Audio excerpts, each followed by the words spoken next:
මම බලන්නේ මෙන්න මේ වගේ මොකප් එකක් Photoshop වලින් මුලින් ඉඳලා හදාගන්න විදිය. හරි යමු වීඩියෝ එකට.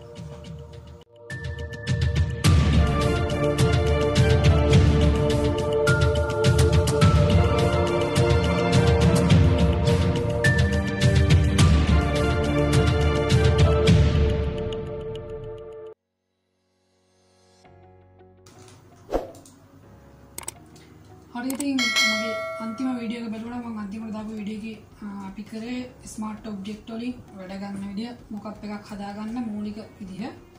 හරි ඉතින් මේ ක්‍රමය පාවිච්චි කරලා අද අපි හදමු ෆ්ලයර් එකකට මොකක් එකක්. අපි ෆ්ලයර් එකක් ඩිසයින් කරලා අපි ඒක ක්ලයන්ට් එක දෙනකොට අපි ඒක මොකක් එකකට දාලා ලස්සන කරලා දෙනවා. ටේබල් එකක් උඩ තියෙන විදියට හරි ඒ විදියට. හරි ඉතින් වෙනදා කරන්නේ ඩවුන්ලෝඩ් කරලා අපි අද ඩිසයින් එක දාලා සේව් කරලා දෙන එක. ඉතින් මොකක් එකත් අපිම හදාගමු. අපිම හදලා ඒක දුන්නොත් ටිකක් ඒකේ වටිනාකමක් තියෙනවා. හරි එහෙනම් බලමු කොහොමද මුලින් ඉඳන් සරලව හදාගන්නේ කියලා. මම Photoshop CC 2019 version එක තමයි පාවිච්චි කරන්නේ මේකට. හරි මම ඕපන් කරගෙන ඉන්නේ. මම new document එකක් ඕපන් කරගන්නවා. control n press කරලා resolution එක විදිහට මම මේ තියෙන එකම pixel 4500 3000 තියෙන ක්‍රියේට් කරගන්නවා ඒ විදිහටම. හරි මේක තමයි මගේ බෑග්ග්‍රවුන්ඩ් එක. මම දැන් මේකට ඇඩ් කරගන්නවා රෙක්ටැන්ගල් එකක්. රෙක්ටැන්ගල් ටූල් එකෙන් මේ විදිහට රෙක්ටැන්ගල් එකේ සයිස් එක අපිට මේ උඩින් හදා ගන්නත් පුළුවන්.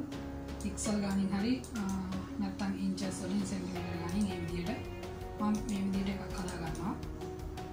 හදාගෙන මම මේක ස්මාර්ට් ඔබ්ජෙක්ට් එකක් කරගන්නවා. ස්මාර්ට් ඔබ්ජෙක්ට් එකක් කරගන්න විදිහ ඔයගොල්ලෝ දන්නවා. කලින් වීඩියෝ එක බලුණා. අයිනට යනවා මෙතන. මෙන්නට ගිහිල්ලා රයිට් ක්ලික් කරලා convert to smart object කියන එක යට තියෙනවා මෙතන. මේක තෝරනවා. දැන් මේක ස්මාර්ට් ඔබ්ජෙක්ට් එකක්. හරි දැන් තමයි මම මේක ප්ලේස් කරගන්නේ මට ඕන විදිහට. දැන් හිතන්න මේ තමයි මම ඩිසයින් කරගෙන ෆ්ලයර් එක කියලා. හරි මම control T press කරලා මේකේ මේ points ගන්න transform එකලා මේ උඩම තියෙනවා මෙතන හරියක් තියෙනවා මෙතන රවුමක් දාලා කතිරයක් තියෙනවා ඒකට එහා පැත්තේ තියෙනවා පොඩි නැම්මක් වගේ තියෙන icon එකක්. හරි මේ switch between free transform කියලා තියෙන්නේ ඒ icon එක. ඒක ක්ලික් කරගන්න ක්ලික් කරගත්තම මේ වගේ display එක third rule එක cam එක display එක third rule එක පෙන්නනවා වගේ මේ වගේ කොටු ගහලා පෙන්නනවා 9කට. මේක හරි මම ඊට කලින් මම මේක මේ වගේ සයිඩ් එකට පොඩ්ඩක් සයිඩ් කරගන්නවා මේ විදිහට. සයිඩ් කරගෙන control T press කරලා ආපහු control එක press කරගෙන මේ corners වලට ගිහිල්ලා ක්ලික් කරලා මේ වගේ හදාගන්න පොඩි හැඩයක්.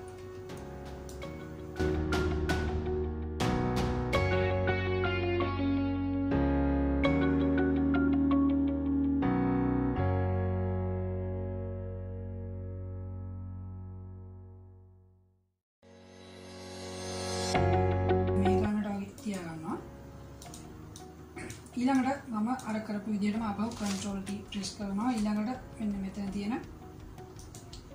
ඒ icon එකට ගිහලා ක්ලික් කරගන්නවා. එතකොට මේ වගේ කොටු බෙදිලා වගේ පෙන්නනවා අපිට මේ අපේ rectangle එක. දැන් මේ මම එක කොනකට ගිහිල්ලා ක්ලික් කරලා මෙන්න මේ වගේ හැඩයක් හදාගන්නවා. මේ වගේ පොඩි හැඩයක්. right. මම මෙතන හරිය ක්ලික් කරගන්නවා.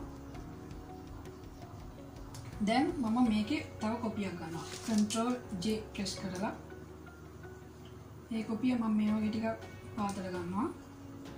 මම තව කොපියක් කරනවා control J ආපහු මේ වගේ පාතල ගන්නවා.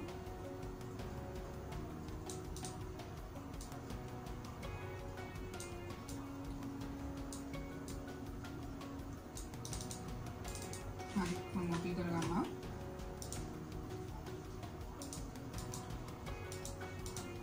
දැන් මට උඩට මෙන්න මේ යට තියෙන රෙක්ටැන්ගල් එක මම මේක 1 කියලා රීනේම් කරගන්නවා.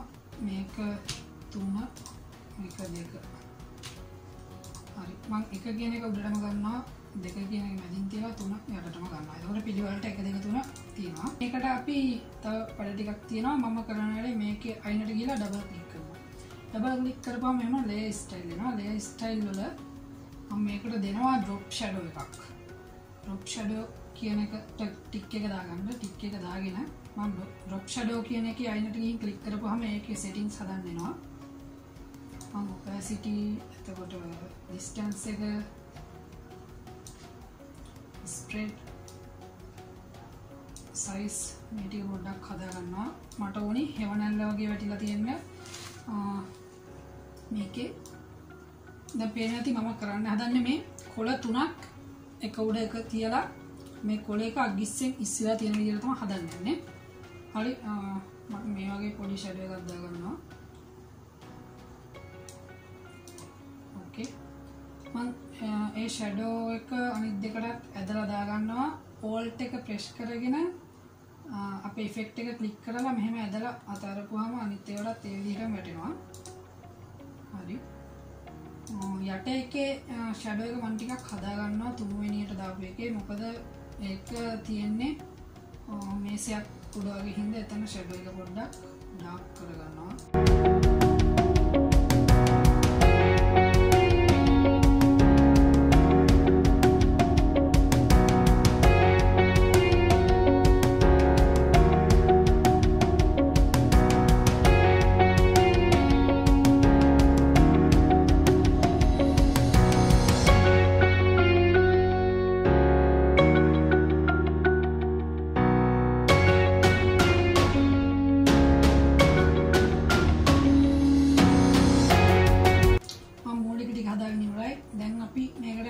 බලමු අපි හදාගත්ත පෝස්ට් එකක්.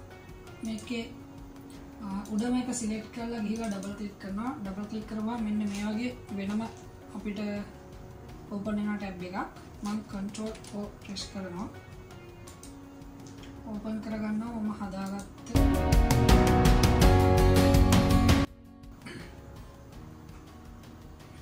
මේ වගේ පෝස්ට් එකක් තියෙනවා. මම ඒක ඕපන් කරගන්නවා. හරි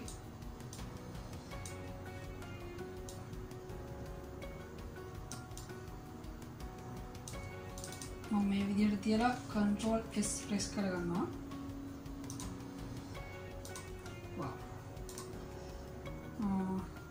දැන් අයිඩියා එකක් එන්න ඇති කියලා හිතනවා කරපු වැඩේ කොහොමද කියලා.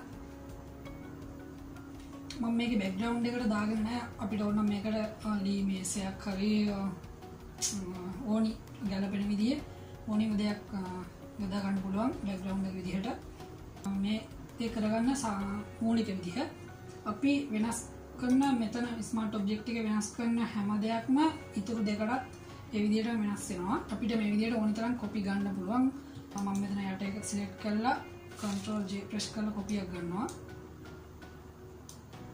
මේ විදිහට ඕනි තරම් අරගෙන අපිට කැමති විදිහට දාගන්න පුළුවන්.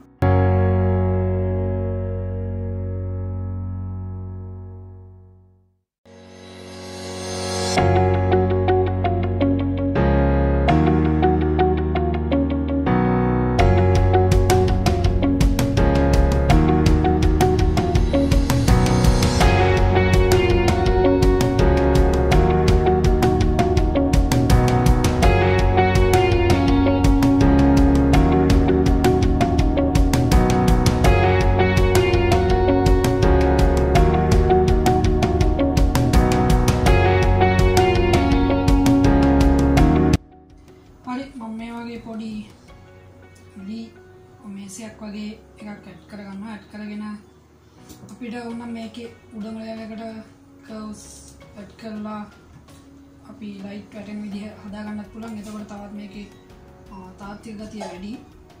ඒක ඔයගොල්ලෝ වෙලාව අරගෙන ලස්සනට හදා ගන්න. ෂැඩෝ දාලා එතකොට ලයිට් වෙන්න ඕනි තැන දාලා කොලේ නැමෙනකොට ෂැඩෝ එක වැටෙන්න ඕනි තැන හරියට බලලා බේසික් අයිඩියා එකක් ගන්න ඇති පුළුවන් වෙන්න ඇති කියලා හිතනවා මම කරපු වැඩේ.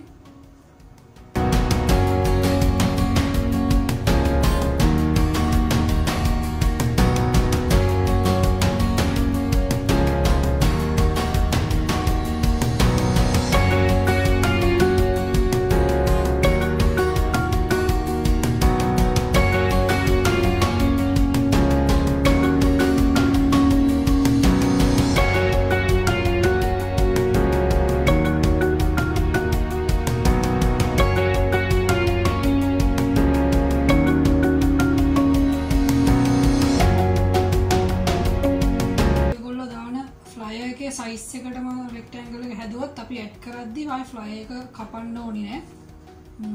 නැත්තම් අපි ඇඩ් කරන රෙක්ටැන්ගල් එකේ විදිහට පොඩි පොඩි තැන් වලින් ඉඩ මදි වෙන්න පුළුවන්. ඒක හින්දා මේ හදාගන්න රෙක්ටැන්ගල් එක ඔයගොල්ලෝ දාන පෝස්ටරේ හරි ෆ්ලයි එකේ හරි සයිස් එකට සමාන විදිහට හදාගත්තොත් ඒක ගොඩක් ලේසි.